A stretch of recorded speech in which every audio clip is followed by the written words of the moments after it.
L'histoire commence avec Yu, une fille super timide et pleine d'insécurité, et, soyons honnêtes, le responsable principal, c'est Rin, son meilleur ami, qui la traite souvent mal. Officiellement, c'est pour la endurcir. En vrai, c'est parce qu'il est fou d'elle. Il a peur que, si elle prend confiance, elle se mette à parler à d'autres garçons. Ils se connaissent depuis tout petit, comme Koyomi et Keita. Les 4 vivent dans le même immeuble. À l'école, ils sont parmi les plus populaires. Parfois, Rin regrette d'être aussi dur avec Yu. Il sait qu'à force, il pourrait la perdre. En même temps, il se sent coincé. Il a entendu le père de Yu dire que les mecs trop gentils avec elle sont en réalité des charognards. Ambiance. Du côté de Yu, un seul objectif, changer.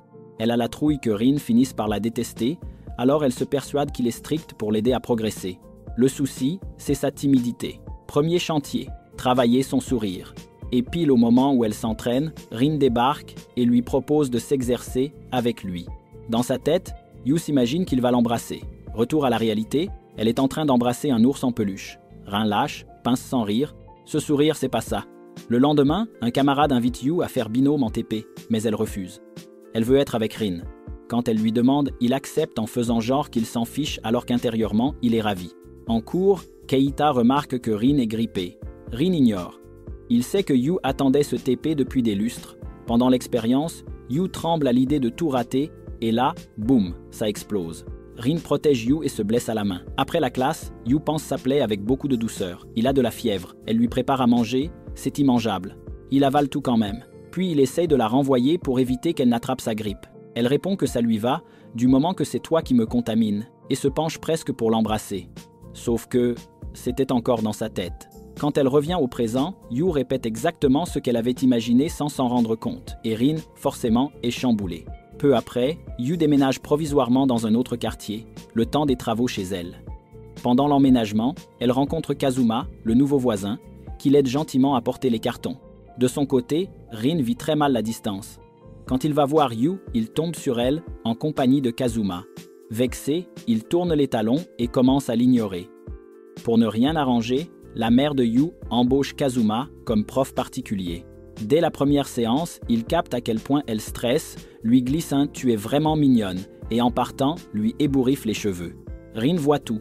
Rongé par la jalousie, il continue de faire comme si Yu n'existait pas. Quelques minutes plus tard, il recroise Kazuma, le gars est venu chercher Yu à la sortie. Échange frontal. Kazuma lui dit qu'il sait très bien que Rin la rabaisse pour la rendre moins sûre d'elle, mais qu'il oublie les sentiments de Yu. Rin s'énerve. Pour lui, Yu, c'est à lui. Avant que ça dérape, Yu arrive avec les amis et Rin s'éclipse sans un mot. Sur le chemin du retour, Kazuma confie à Yu qu'il aimerait la voir faire, enfin, ce qu'elle veut vraiment. Ça la fait réfléchir. Soudain, Rin débarque, annonçant qu'il veut, lui aussi, des cours avec Kazuma. Kazuma saute sur l'occasion pour lâcher sa vérité. Il déclare, devant tout le monde, qu'il aime Yu depuis la première fois où il l'a vue et qu'à l'inverse de Rin, il saurait la traiter comme elle le mérite. Les mots frappent Rin en plein cœur. Il échafaude alors un plan et donne rendez-vous à Yu au gymnase. Quand elle arrive, elle entend une fille se déclarer à Rin et reste scotchée quand il refuse en disant qu'il sort déjà avec Yu. Puis il se tourne vers Yu et annonce la suite. Ils vont faire semblant d'être en couple. Il en a marre des déclarations à répétition et pense que ça fera fuir les autres. Les amis sont sous le choc. Keita traite Rin de lâche. Rin réplique que puisque c'est un faux couple, il va faire tout ce qu'il n'a jamais osé. Bien traiter Yu et la faire tomber amoureuse pour de vrai. Ce qu'il ignore, c'est que c'est peu être déjà fait. Dès qu'elle est près de lui, le cœur de Yu s'emballe. Elle accepte d'être la fausse copine si ça peut l'aider. À partir de là, ils sortent ensemble et Rin la raccompagne même chez elle. Un jour, il croise Kazuma. Rin lui ordonne de s'éloigner de sa copine. Kazuma ne se démonte pas, il n'abandonnera pas. Au fil des jours, Yu et Rin sont collés serrés. Main dans la main, en sortie partout, Rin semble kiffer cette phase. Yu, beaucoup moins. À l'intérieur, elle est perdue. Un soir, Rin demande à Yu de s'entraîner à boutonner sa chemise. En vrai, il veut juste un moment tout doux, du genre regarder les papillons de nuit ensemble. Quand il voit qu'elle stresse, il s'arrête, et il tombe sur une petite boîte de souvenirs d'enfance les concernant. Yu se rappelle un jeu. Rin lui avait dit qu'il avait caché un trésor, et que si elle le trouvait, il arrêterait de penser qu'elle ne servait à rien. Mais Rin ne semble s'en souvenir de rien. Ça lui brise le cœur. À ses yeux, il n'est plus le garçon d'autrefois. Il se justifie, s'il est gentil maintenant, c'est parce qu'ils sortent ensemble. Et là, Yu lâche ce qu'elle retient. Elle voulait juste qu'ils redeviennent amis. Elle refuse même le baiser que Rin essaie d'imposer. Vexé, il s'en va. Yu est en miettes. Koyomi tente de lui remonter le moral. Plus tard, elle croise Kazuma, qui lui propose un voyage pendant les vacances à Oshinomura, un endroit où ils étaient tous allés quand ils étaient petits. En apprenant la destination, Yu et Rin acceptent aussi. Elle pour ouvrir enfin son cœur, lui pour lui faire regretter de l'avoir embarré. Mika, la petite sœur de Kazuma, vient aussi et ne lâche pas Rin d'une semelle. Sur place, le grand-père de Kazuma les accueille et glisse qu'un hôtel va bientôt être construit au milieu de la forêt. Yu s'inquiète. C'est là que Rin avait caché le fameux trésor d'enfance. Au dîner, Koyomi lâche une bombe. Le couple de Rin et Yu est faux. Kazuma affirme que Rin aime Yu, mais Rin nie avec force. Il dit qu'il ne s'intéresserait jamais à quelqu'un d'aussi pathétique. Yu entend tout, s'effondre et s'enfuit dans la forêt en pleurant. Énervé, Kazuma va demander des comptes à Rin. Koyomi et Keita perdent aussi patience. Il doit arrêter de cacher ce qu'il ressent. Rin tourne les talons. Personne ne comprend ce que je ressens vraiment. Les heures passent, Yu ne revient pas. Comme Rin a l'air de s'en moquer, tout le monde part à sa recherche. Un peu plus tard, Rin se ravise et dit à Mika de rentrer. Lui va chercher Yu. Mika tente de l'arrêter et avoue la vérité. Si elle est restée collée à lui, c'était pour rendre Yu jalouse.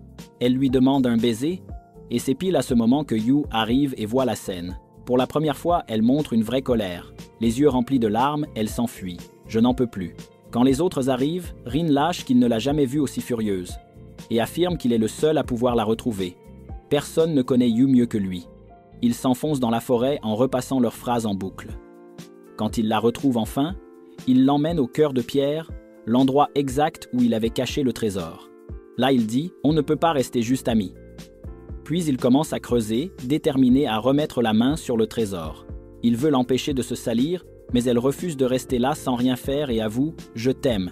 Je veux trouver ce trésor pour me sentir digne d'être à tes côtés. » Ils creusent côte à côte et finissent par tomber sur la cachette, une petite sculpture en forme de l'oiseau préféré de Yu. Elle est surprise. Rin explique qu'il savait que ça la rendrait heureuse. Et il ajoute « Mon véritable trésor, c'est toi. » Il s'excuse de l'avoir si maltraitée pendant si longtemps. Avoue qu'il avait une peur bleue de la perdre, il ne voulait pas que quiconque s'approche d'elle, la regarde, la touche. Elle était tout pour lui. Yu, bouleversée, dit qu'elle a toujours aimé Rin. Depuis le début, il est le seul à habiter son cœur. Il la serre fort contre lui et l'emmène voir la pluie d'étoiles filantes. En regardant le ciel, elle s'imagine en train d'épouser Rin, c'est magnifique. De retour au présent, Rin lui dit que c'est à elle de faire le premier pas et de l'embrasser. Au final, c'est lui qui l'embrasse. Les amis observent de loin, heureux de les voir enfin ensemble pour de vrai. De retour à l'école, tout semble pareil. Rin continue de taquiner Yu comme toujours, mais maintenant, ils se sont déclarés. Ils sont ensemble. Et ça change tout. Et c'est ainsi que l'histoire se termine.